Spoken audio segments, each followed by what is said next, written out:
পিকে tutorial চ্যানেলে আরেকটি নতুন ভিডিও আমার সকল প্রিয় দর্শক এবং ভিউয়ার বন্ধুকে স্বাগত জানাই। প্রিয় দর্শক, তোমাদের উদ্দেশ্যে আমি প্রথমে জানিয়ে রাখি, তোমরা আমার আজকের এই ভিডিওটি শুরু থেকে শেষ পর্যন্ত সম্পূর্ণ অংশটি দেখবে এবং ভিডিওটি তোমাদের কেমন লাগবে তা কমেন্টের মাধ্যমে জানাবে। তোমাদের এই কমেন্টগুলো পরবর্তীতে আমাকে আরো এই ধরনের বিষয়ভিত্তিক ভিডিও তৈরি করতে উৎসাহিত করবে। তোমরা আমার আজকের এই ভিডিওটি তোমাদের বন্ধু বান্ধব এবং আত্মীয় স্বজনের মধ্যে শেয়ার করে দেবে, যাতে তোমাদের মতো তারাও এই বিষয়ভিত্তিক ভিডিওগুলির মধ্যে দিয়ে উপকৃত হতে পারে। পশ্চিমবঙ্গ মধ্যশিক্ষা পর্ষদের দশম শ্রেণীর ইতিহাসের আলোচিত অধ্যায় সংস্কার, বৈশিষ্ট্য ও পর্যালোচনা, এই অধ্যায় থেকে আজকে আমি তোমাদের ভারতের তথা বাংলার সমাজ সংস্কারের ক্ষেত্রে হাজী মোহাম্মদ মহসিন এবং বিজয়কৃষ্ণ গোস্বামীর অবদান সম্পর্কে আলোচনা করব।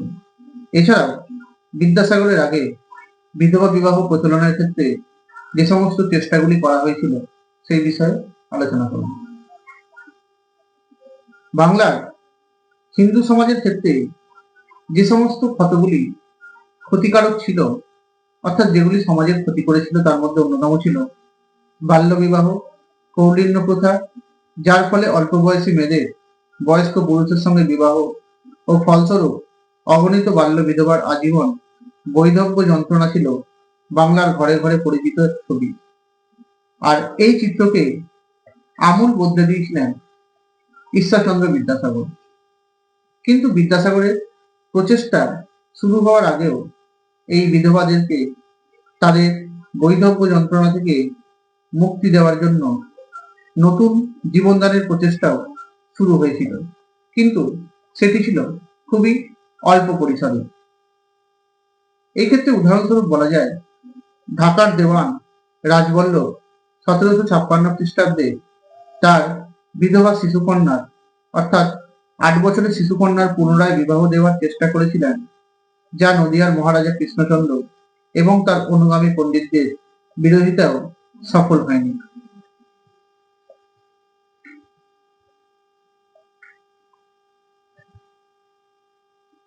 রামমোহন রায় বিধবা বিবাহের সমর্থন করে কিছু বলেছেন বা লিখেছেন এমন কোনো প্রমাণ না পাওয়া গেলেও তার প্রতিষ্ঠিত আত্মীয় সভায় বিধবা বিবাহের পক্ষে আলোচনা হয়েছিল এবং তা হয়েছিল আনুমানিক 1815 খ্রিস্টাব্দে।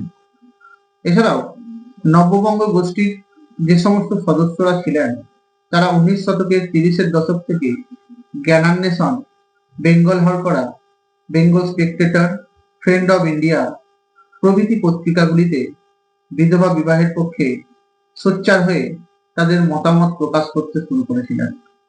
ব্রাহ্ম সমাজের প্রথম সচিব এবং পণ্ডিত রামচন্দ্র বিদ্যাবাগীশ বিধবা বিবাহ সমর্থনে বক্তব্য রেখেছিলেন। দেবেন্দ্রনাথ ঠাকুরের নেতৃত্বে তত্ত্ববোধিনী গোষ্ঠীর সদস্যরা এবং হিন্দু কলেজের ছাত্ররা একত্রে এই বিধবা বিবাহের পক্ষে জোরালো মতামত প্রকাশ করতে শুরু করেছিলেন।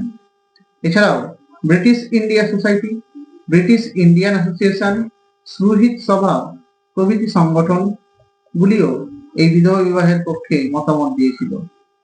এত কিছু প্রচেষ্টার পরবর্তীকালে বিদ্যাসাগরের সক্রিয় আন্দোলনের পথ যে প্রস্তুত করে দিয়েছিল সে কথা কিন্তু বলা যায়। বাংলার সমাজ সংস্কারের ক্ষেত্রে হাজী মোহাম্মদ মহসিন ছিলেন এক অন্যতম উল্লেখযোগ্য ব্যক্তি। তিনি মনে করতেন মানুষ মানুষের জন্য, আর এই কথাটাকে তিনি নিজের জীবন এবং কর্মকাণ্ডের মধ্যে দিয়ে প্রকৃতভাবেই সার্থক করে তুলেছিলেন। তার জন্ম হয়েছিল 1732 খ্রিস্টাব্দে এবং তিনি মৃত্যুবরণ করেছিলেন 1812 খ্রিস্টাব্দে।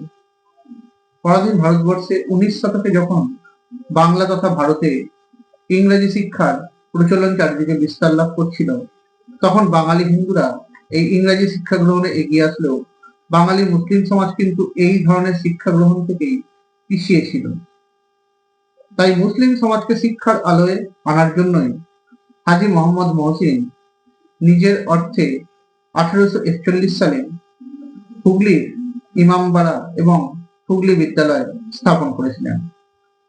1806 খ্রিস্টাব্দের 9 জুন মহসিন তার পারিবারিক সূত্রে পাওয়া সমস্ত সমাজের উন্নয়ন সৎ কাজে ব্যয় করার উদ্দেশ্যে একটি ট্রাস্ট গঠন করেছিলেন।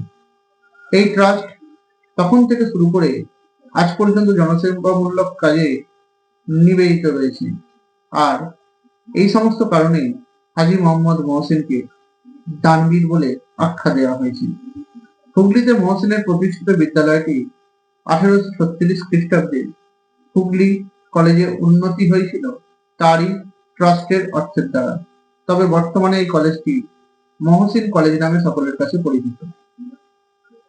চট্টগ্রামের হাজী মোহাম্মদ মহসিন কলেজ ও স্কুল, দৌলতপুরে মহসিন উচ্চ বিদ্যালয় প্রভৃতিগুলিও মোহাম্মদ মহসিনের উদ্যোগে এবং অর্থদানের জন্যই গড়ে উঠেছিল। মহসিনের এই ট্রাস্ট থেকে বহু দরিদ্র মুসলিম ও হিন্দু ছাত্র এবং মুসলিম পরিবার নিয়মিত আর্থিক অনুদান পেয়ে থাকে। তার অর্থেই জাতি ধর্ম বর্ণ নির্বিশেষে দরিদ্র মানুষের চিকিৎসার জন্য দাতব্য চিকিৎসালয় এবং ইমামবাড়া হাসপাতাল প্রতিষ্ঠা করা হয়েছিল।